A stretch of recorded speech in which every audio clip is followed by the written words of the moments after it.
Hello दोस्तों, मैं हूं डॉक्टर राहुल लाठी। स्वागत है आपका आपके अपने चैनल पर।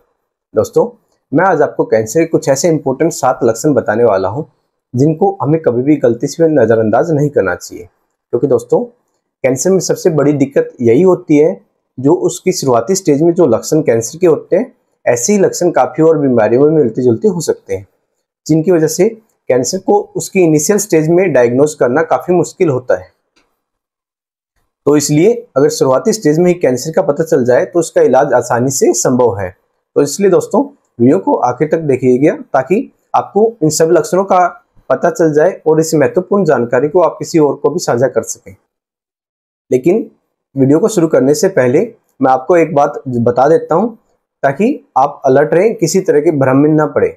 दोस्तों, ये ऐसे ही लक्षण जैसे कि मैंने अभी बोला और बीमारियों में मिल सकते हैं, इसलिए आपको किसी तरह का भी मिसकॉन्सेप्शन नहीं करना है कि आपको ऐसे भ्रम हो जाए कि ऐसे लक्षण मेरे को है तो मेरे को कैंसर है।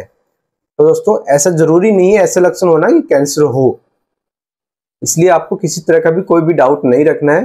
कोई भी अगर डाउट आपको लगे तो आप सबसे पहले अपने डॉक्टर को कंसल्ट करना है, उनसे चेकिंग करवानी है, उसके बाद ही वो खुद रूल आउट करेंगे। अपने आप से खुद से ऐसा कुछ डायग्नोज नहीं करना है।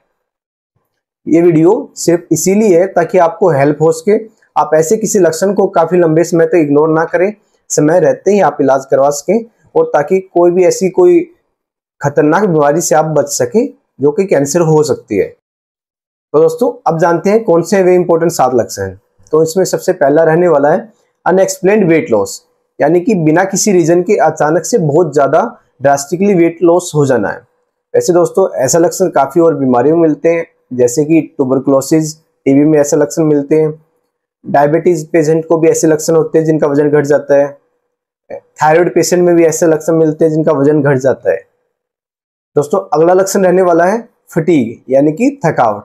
दोस्तों, ये इसलिए होता है क्योंकि जो कैंसर सेल्स होते हैं वो हमारी बॉडी के ही न्यूट्रिएंट्स से ही अब सर्वाइव करते हैं, और जैसे जैसे कैंसर बड़ा होना स्टार्ट होता है वो ज़्यादा से ज़्यादा न्यूट्रिएंट यानी पोषक तत्व हमारी बॉडी को वाले एब्जॉर्ब करना शुरू कर देते हैं, जिसकी वजह से जो हमारे बॉडी के अदर पार्ट्स, इंपॉर्टेंट पार्ट्स को और हमारे बॉडी को जो एनर्जी चाहिए होती है, जो न्यूट्रिएंट्स चाहिए होते हैं, वो उन तक नहीं पहुंच पाते, जिसकी वजह से लगातार ही फटीग बना रहता है, लगातार ही हमारी ऐसी हालत रहती है जैसे कि हम कोई भी काम नहीं कर पा रहे और लगातार ही थकावट बनी रहती है।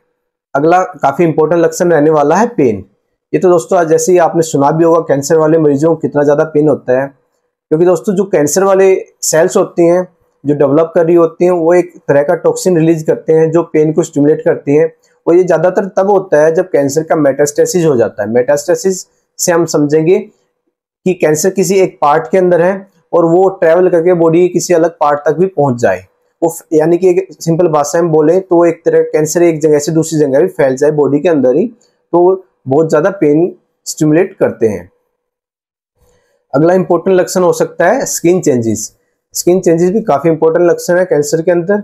इसके अंदर हमें जॉन्डिस देखने को मिल सकता है, यानी कि पीलिया, हाइपर पिगमेंटेशन मिल सकता है स्किन का, रेडनेस ऑफ स्किन हो सकती है, ईचिंग हो सकती है, लगातार खुजली बना रहना, या फिर कोई ऐसा सोर्स, एक तरह का घाव हो जाना जो टच टू ब्लीड हो, यानी कि टच करते ही जिसमें ब्लीडिंग होती हो और जो भरे ना, लॉन्ग टर्म ऐसे हील ही ना हो, ऐसा भी इंपॉर्टेंट लक्षण स्किन के मिल सकते हैं।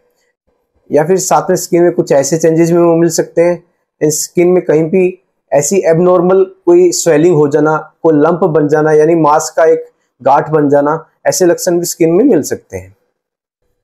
अगला लक्षण हो सकता है फीवर, यानी कि बुखार।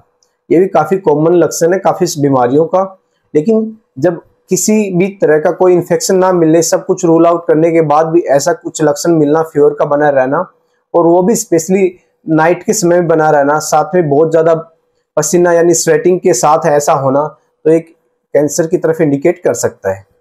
अगला इंपॉर्टेंट लक्षण हो सकता है change in bowel and bladder habit, यानी कि बहुत ज़्यादा कॉन्स्टिपेशन रहना, लगातार लंबे समय तक रहना, साथ में या डायरिया रहना, वो भी काफ़ी लंबे समय तक रहना और जो ट्रीट ना होना नॉर्मल मेडिसिन से, या फिर यूरिन पास आउट करते वक्त उसमें बहुत ज़्यादा पेन होना और साथ में ब्लड आना, ये भी एबनॉर्मल सिम्टम हो सकते हैं।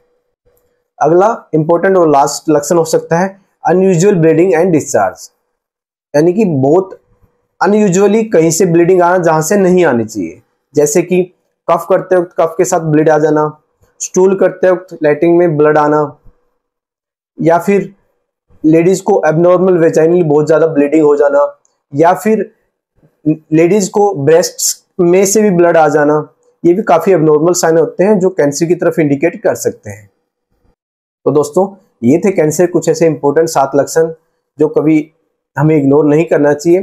किसी तरह का भी कोई डाउट होता है, इनमें से कोई लक्षण दिखते हैं तो हमें किसी पास के अपने डॉक्टर के पास जाके कंसल्ट करना चाहिए, अपने टेस्ट वगैरह करवाने चाहिए और ऐसी किसी खतरनाक बीमारी को होने से पहले ही रूल आउट कर देना चाहिए। क्योंकि दोस्तों, कैंसर का एकमात्र बचाव और प्रिवेंशन यही है कि उसको हमें समय रहते उसका इलाज शुरू कर सके। इनिशियल स्टेज में ही कैंसर का इलाज 100% मोस्टली पॉसिबल होता है। तो दोस्तों, ये थी आज की कुछ महत्वपूर्ण जानकारी। उम्मीद करता हूँ आपको अच्छी लगी होगी। तो वीडियो को लाइक कीजिएगा, कमेंट कीजिएगा और ज़्यादा से ज़्यादा शेयर कीजिएगा और ऐसे ही हमारे चैनल को सब्सक्राइब भी कीजिएगा ताकि ऐसे ही इंपॉर्टेंट जानकारी मैं आप तक लाता रहूँ। तो दोस्तों, तब तक मिलते हैं ऐसी किसी इंपॉर्टेंट जानकारी के साथ नेक्स्ट वीडियो में। Thank you.